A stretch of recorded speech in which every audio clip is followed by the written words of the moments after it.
Hi guys, we had some technical difficulties. I guess the first time it didn't record, and I'm hoping that this one is recording. If you can hear me, just put me in the comments. If you're with me, tell me where you're from.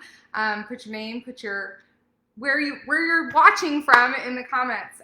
Tonight, what I want to talk about is legacy. Some of you may have seen my post from this weekend. I got to go spend the weekend, much deserved, with some wonderful friends in Scottsdale, Arizona, and I got to do some hiking. And what started off is I'm up early, can't go back to sleep, I'm just gonna go do a quick walk, actually turned into a little over a 4-mile hike from start to finish. Hey Ashley, thanks for joining. And it was a pretty intense hike. You go all the way up this massive peak, you come down the other side, you go all the way around, and you go from emergency marker 1 to emergency marker 101. So there were so many lessons on this 4-hour hike that I want to share with you. So what happened was, the first, you're excited, right? Like I'm going up this mountain. I'm actually running to get my heart rate up at certain points, and I don't know how long it is. I think in the beginning I'm going up the mountain and down the mountain, and come to find out there's this whole other side of the mountain.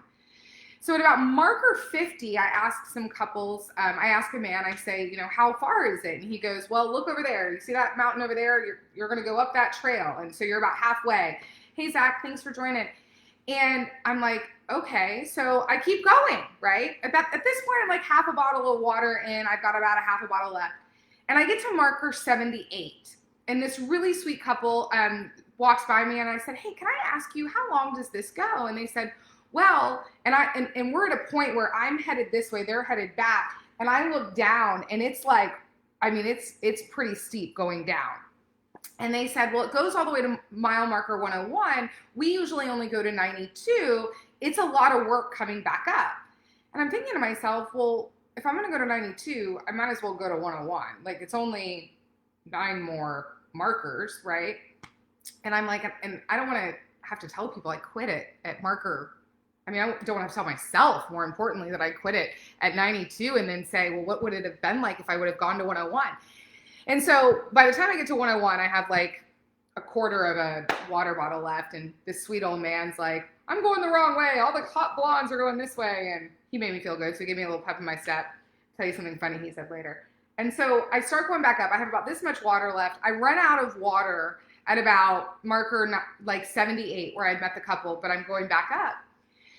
And I needed to rest. And so I sat on this rock, and I was overlooking this most amazing, stunning view in Arizona, cacti, a golf course, mountains in the background. And I have really been struggling lately. There's been a lot of change in my life, a lot of change. And quite a few, you'll hear more about that in the coming weeks as I start to talk about it. I'm also writing a blog, so a lot of it's going to start coming out on the blog to later write a book, which I'm really excited about. So I've really just been questioning, like, what legacy can I leave in what I do every day? A lot of you may not know what I do, yet our team actually we help people find jobs, and we help small business owners, primarily real estate. We're actually starting in the medical and legal field. We help business owners find support staff and find leadership and sales positions. So we actually are matchmakers, but in the job industry, and it's really fulfilling. It's really fulfilling. Yet I couldn't figure out how that would tie into a legacy. And so I'm sitting on the side of this mountain, and all of a sudden it comes over me like this massive wave, guys, and I just start bawling like a baby on the side of this mountain. And what I realized is that not only can I leave a legacy for myself and what I'm doing, and for the people that I get the pleasure to work with every day, I can leave a legacy for my mom. And what came, and for those of you that don't know my mom, I was raised by a single mom. I'm an only child.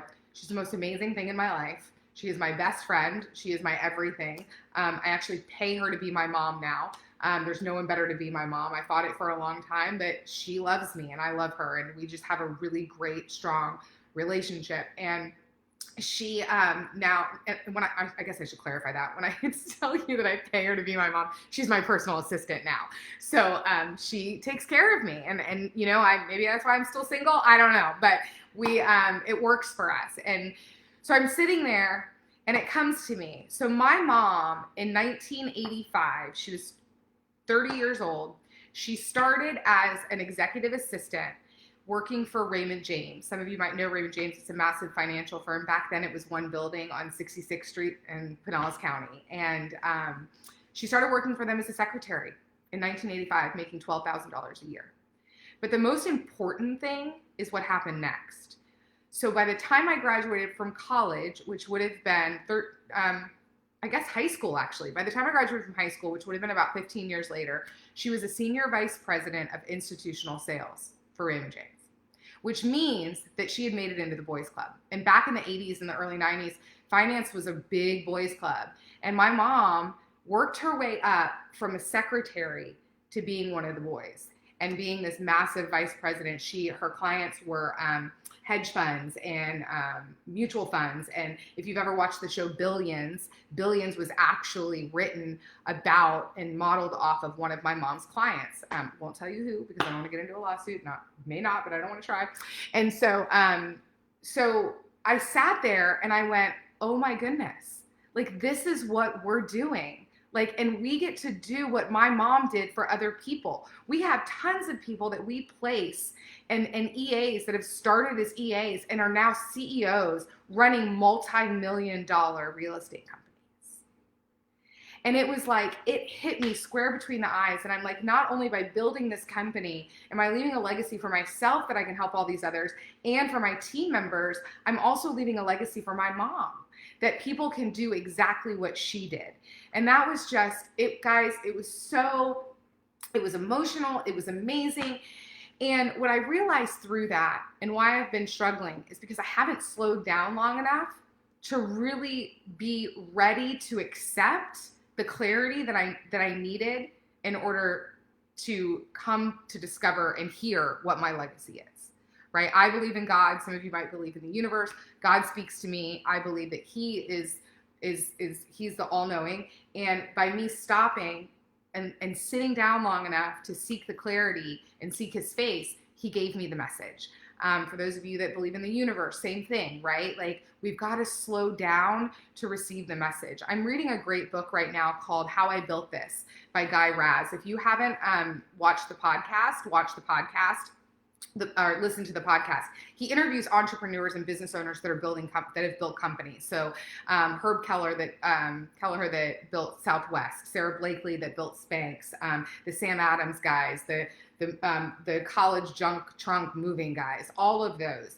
And he talks about in that book that you have to have passion for what you do. And then when you have passion for what you do, you have a story. And until you have a story, you really are hitting a ceiling because you don't know what you're building and you don't know what you're building it for and you don't know where your passion lies. And I think that is now what is going to help propel us forward is now I have the story. I have the story of why I do what I do, right? And the legacy that I get to leave. So I just challenge all of you this week, take the time to slow down, to seek. Oh my gosh, this is so funny. So this is my mom. This is my mom. I don't know who that cute little baby is in the picture, but that's my mom. And that would have been like 1985, 86 when she started as an EA. How funny is that? Like, it's right here on my table. See, Mom, I do love you, even though I'm in Washington. So have an amazing night, guys. Seek the clarity. If you're having trouble, you can always reach out. And guess what, guys? It's okay to change your mind. If you're not passionate about what you're doing, it's okay to change your mind. So change your mind. Talk to you guys next week. Bye.